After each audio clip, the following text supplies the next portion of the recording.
We've come back to show you how we Dremel the toes. Here's Otto. I'm going to lift him up a bit. I have my industrial Dremel all ready to go. I just use an ordinary industrial Dremel like this. I haven't had to change it at all. I use it on all three dogs. I trained them up early, actually. I think that's the key, because it is quite loud. You hear how loud it is. Some of the toenails are more difficult than the others, but I tried to get a hold. Let's see what I could do. I could move this. I'll say hi, Otto. Otto, can you say hi? Turn around, turn around. You know your toes need dremeling. Can you turn around? You were such a big hit when it came to shaving your toes. Turn around. Come on, turn around, turn around. Show everybody your beauty. What a beautiful poodle you are. Yes, you are. Head up, head up. There you go.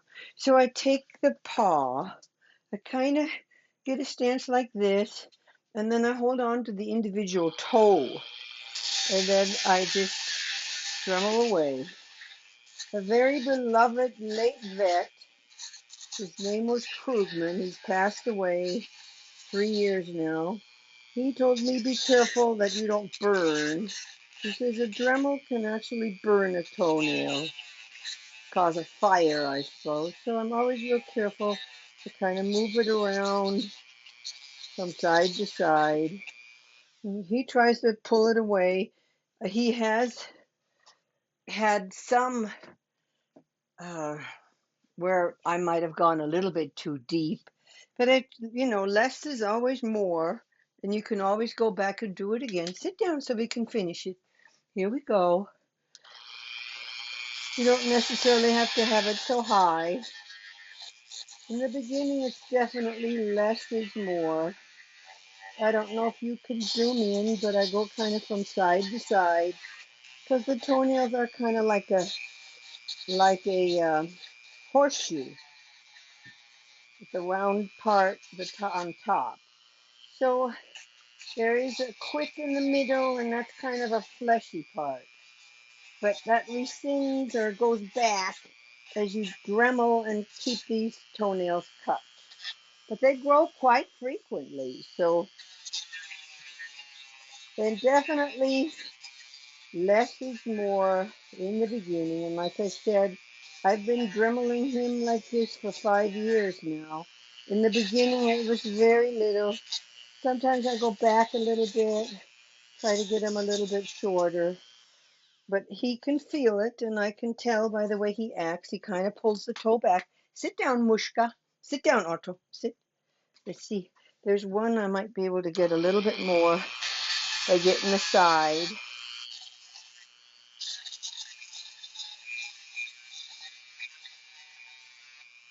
Yeah. So they look a lot better. They kind of grow to a point, but like I said, less is better. And then the hind ones are kind of harder to do, but I do the same thing. Give me that foot. Give me the foot. Give me the foot.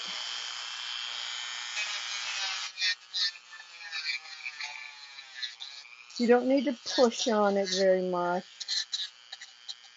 You see, he kind of pulls it back. I think it was this foot where we had a little accident and it kind of hurt him. So he's kind of hesitant, but it has to come off. And less is better. So the toenail does have to be trimmed. Here we go. Hold still, hold still. Let me get this one.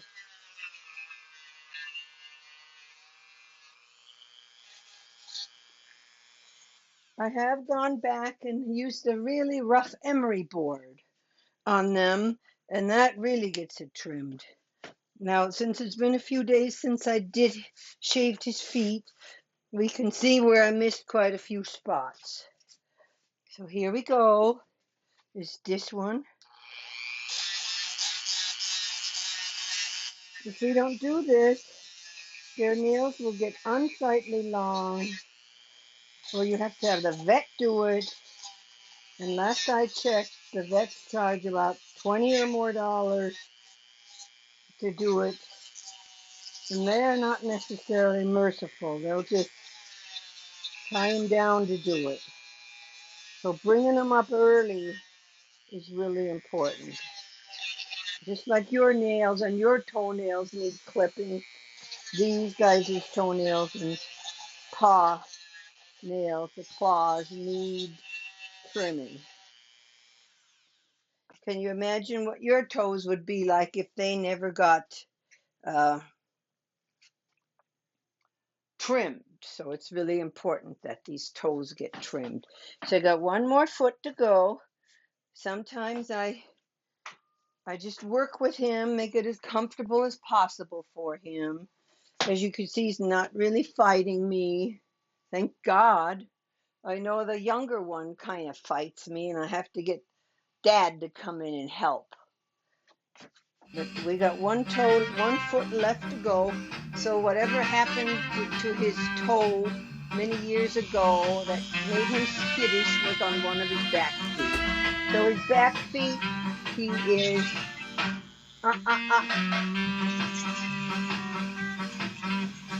I can also go like this, but then you're in danger of touching the Dremel on something. Hold still, hold still, hold still, hold still. I had caught the Dremel in his hair. That wasn't no fun because the hair will get all wound up. It's serious business when we have to Dremel the toes, and highly necessary. You either want a vet to do it. A lot of these groomers refuse to do it. So imagine that, a groomer who refuses to do toenails. It always works better if you can hold the toenail in place, but sometimes we can't. Oops, I caught the mat a little bit. But no, he's acceptable now. So I'm hanging this back up. And I did promise you that I would show you how I cut the bottom of the bells. But in the meantime, he's been swimming again, yesterday to be exact. And his bells are already kind of, when curly hair gets wet, what happens to it? It kind of curls up. It turns into these wonderful curls like this. Let me see if I can at least show you one, how I do it. I know I had a hard time finding it again on YouTube. I learned it from somebody, some video that I saw where the groomer used this method to trim the bells, and I've been doing it ever since like that. So let me see which trimmer. I have so many different clippers. Now this clipper has a 30 blade, a professional 30 blade on it, and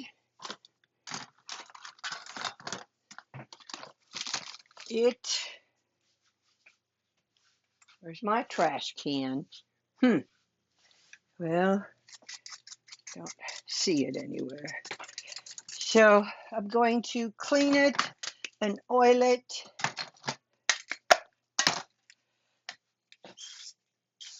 And then quickly show you the best way to get these bells trimmed. Or stand up, I just hold it. I got it combed down the best I can, combed through for now. The better you have it combed through, the evener it's going to be, that's for sure. I use the comb a little bit to comb all the way down to the skin if possible. But the way that I do it is like this. Then I hold it with one hand like this, and then I get the clipper and I just scoop it out. Fortunately, it's such a light touch that it doesn't cut me. It doesn't trim my hand. I can touch the trimmer to my thumb and all, but it doesn't, hey. Do I have enough light? Let's see. I don't have a trash can. I usually go all around like this, and then I like to scoop out from the bottom of the skin up and out, up and out, down and out, down and out, down to the skin and out, scoop out,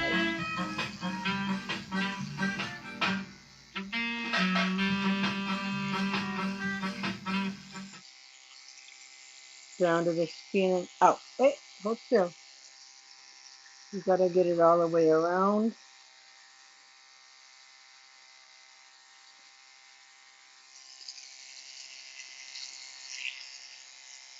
And it leaves that nice kind of, can you see it there, how it leaves it? So it gives it a tapered look. So that's the way I like to do it. I'll comb it again and do it several times. And then they have that nice tapered look going up.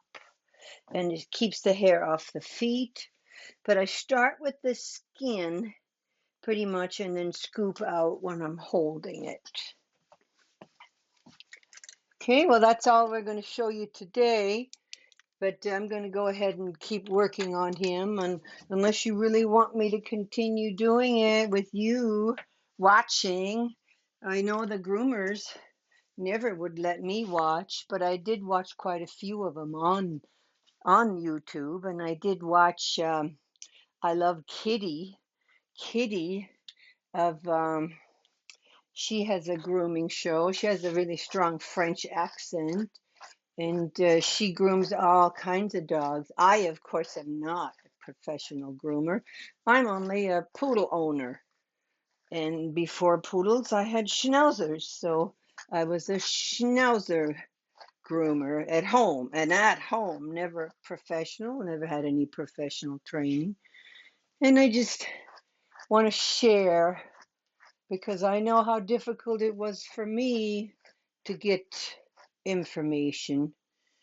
And poodles definitely like to watch other poodles get groomed.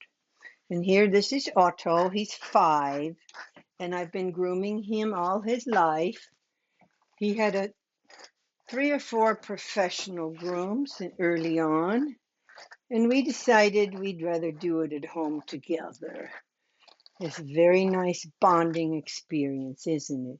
Look up here. Look, say hi. Oh, yes.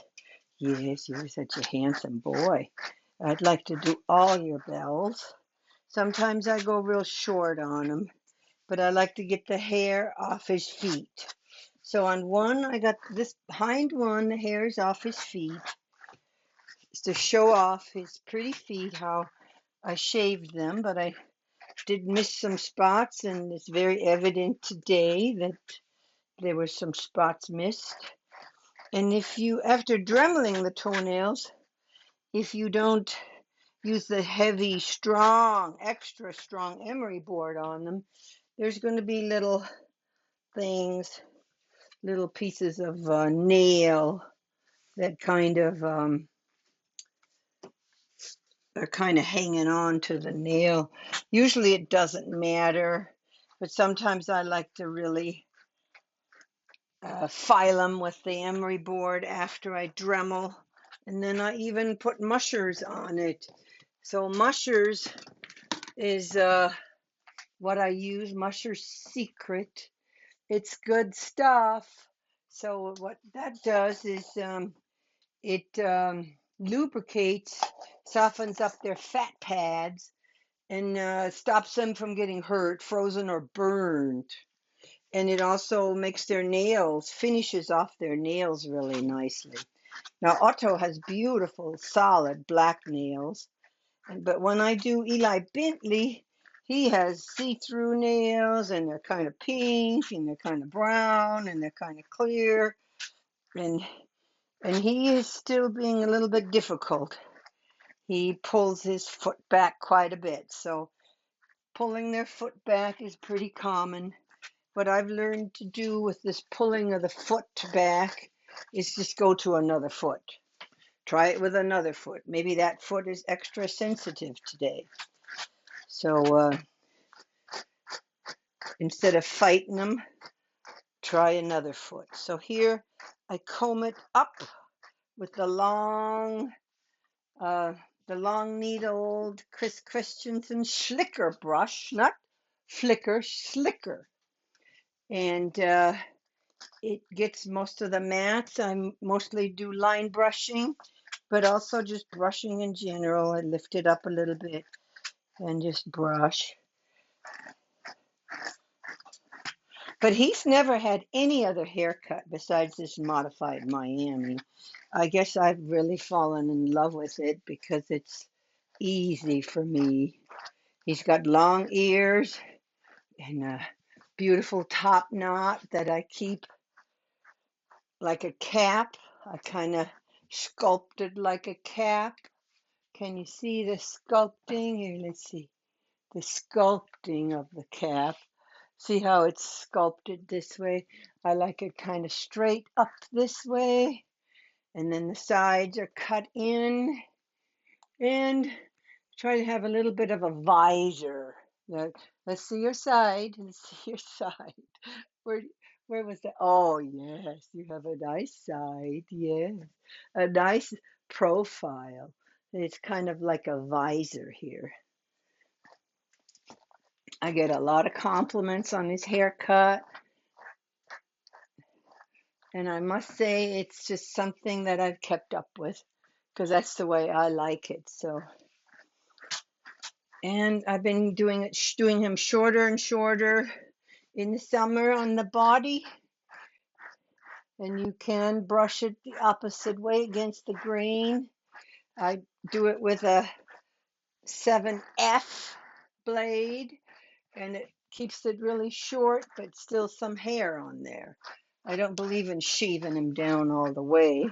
And often I start just with the legs, because if you see the legs short, then you can see how nice it's going to be if his body is short too.